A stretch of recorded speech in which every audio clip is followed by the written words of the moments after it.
ଜୀବନରେ ଡର କାହା ପାଖରେ ନଥାଏ। ସମସ୍ତଙ୍କୁ କିଛି ନା କିଛି ଡର ନିଶ୍ଚିନ୍ତ ଥାଏ। କାହାକୁ ଚାକିରି କରିବା ପାଇଁ ଡର ଥାଏ, କାହାକୁ ନିଜର କ୍ୟାରିୟରରେ ଆଗକୁ ଯିବା ପାଇଁ ଡର ଥାଏ, କିଏ ମରିବାକୁ ମଧ୍ୟ ଡରୁଥାଏ। ପ୍ରତିଟି କାର୍ଯ୍ୟରେ କେହି ନା କିଏ କିଛି ନା କିଛି ଡରୁଥାଏ। କିନ୍ତୁ ଏ ଡର କ'ଣ ତମକୁ ତମ ସମାଧାନର ଉପାୟ? ଆଜି ସେମିତି ଗୋଟେ କାହାଣୀ ନେଇକି ଆସିଛି। କାହାଣୀଟି ବହୁତ ଛୋଟ ହେଇପାରେ। ଦିନେ କୃଷକ ବିଲକୁ ହଳ କରିବା ପାଇଁ ଗଲା।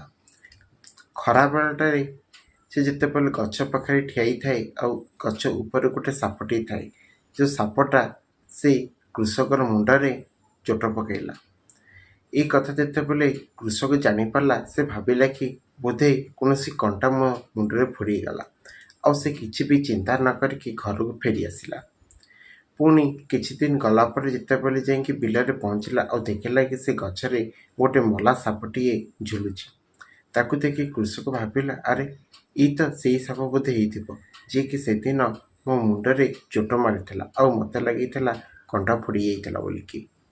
ଆଉ ଯେତେବେଳେ ସେ ଦେଖିଲା କି ମୋତେ ସାପ କାମୁଡ଼ିଛି, ମୋର କ'ଣ ହବ, ଆଉ ସେଇ ଡରରେ ସେ ତାପରେ 2 ଦିନ ଭିତରେ ଚାଲିଗଲା।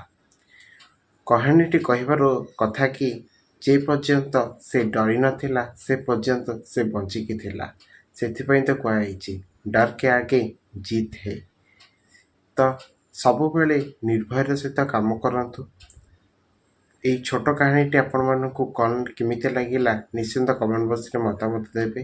ଯଦି କାହାଣୀଟି ଭଲ ଲାଗିଥାଏ ତେବେ ଭିଡ଼ିଓକୁ ଗୋଟେ ଲାଇକ୍ କରିବେ, ଆଉ ଚ୍ୟାନେଲରେ ଟିକେ ପ୍ରଥମ ଥର ପାଇଁ ଭିଡ଼ିଓ ଦେଖୁଛନ୍ତି ତେବେ ଚ୍ୟାନେଲକୁ ସବସ୍କ୍ରାଇବ୍ କରିବା ପାଇଁ କେବେ ଭୁଲିବେନି। ରହୁଛି, ଜୟ ଜଗନ୍ନାଥ।